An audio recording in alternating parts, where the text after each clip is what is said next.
everybody in here knows that a car is a death trap during a tornado. You cannot be in a car. And it doesn't matter, it just doesn't matter. There's no safe place. And as we fly that path from southwest to northeast, I can just see places that I'm familiar with. You know, as bad as it looks, and every structure down there, this is an upper NEF4. In every structure, there was a safe place. A safe place, a small closet, a small bathroom, a little hallway where you would be safe. And by the way, we just came over Rosedale Courts. We did a very poor job of reaching some people groups. Okay? That's Charleston Square Apartments. We have some loss of life on the second floor. Why was anybody on the second floor? You can't survive on the second floor of any structure, okay? You can't.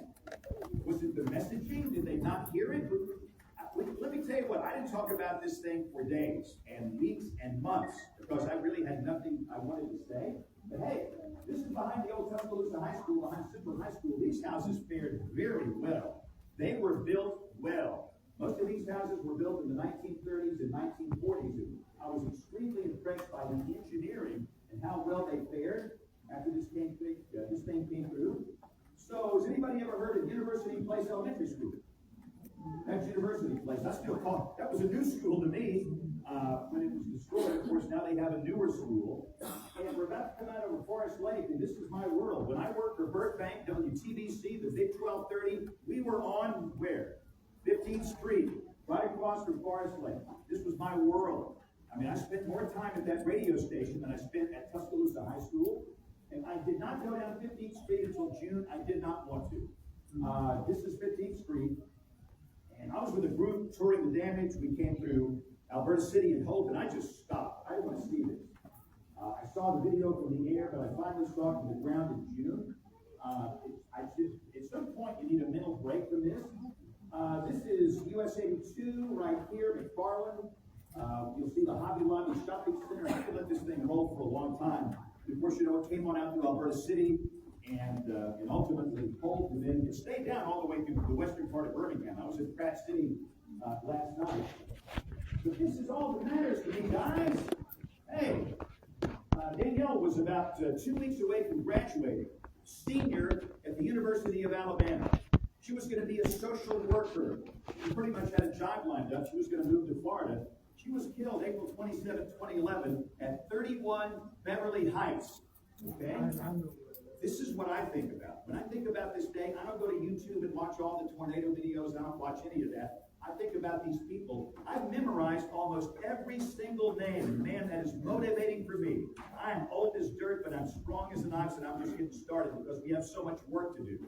Also at 31 Beverly Heights was Will Stevens. Now, Will, he played baseball at Stillman. But they were friends. These were high school friends that wanted to ride this thing out together. Will came over along with Lauren Brown. All three of his kids died at 31 Beverly Heights. I often ride by there and think about what happened that day. I will see Lauren's mom tomorrow at a Birmingham Barons baseball game. We're having a special preparedness type day, and Ashley Mims, Lauren's mom, will be there. We've become good friends. And let me tell you something. They hurt just as bad today as they did April 27, 2011, when they found out their child had lost their life. None of this is easy. This Minnie Ackland, everybody said she was the nicest person in Tuscaloosa, Alabama. In seconds, they lost it on that day. No, we came here to see this. You've probably never been to Knightless Crossroads, Alabama, but I have. It's a small town, little wide spot in the road between Gadsden and Piedmont. I went to school at Pleasant Valley. In fact, I'll be at Pleasant Valley in 2 weeks. Speaking to the school, there's still a memorial for her there. She was 13 years old. She lost her life April 27, 2011. Haley and Mikey Kleider, they were students at Concord Elementary School. They lost their life, and their mom died that day as well. This is Bessie Brewster again. I was in Pratt City yesterday. She's a retired nurse. Everybody in Pratt City said this Bessie had the absolute best smile in the neighborhood. Guys, we cannot have this kind of loss of life again, okay? We were coming to Tuscaloosa, so I decided we'd come here and see James Spann. We got to get y'all out. It's in Walker County, below Jasper. And what's amazing, Cordova was hit twice, 2 times. They were hitting the morning, they were hit in the afternoon. The boys survived the morning tornado. They did not survive the one that came through in the afternoon. Let me just say, for a long time, when I was doing old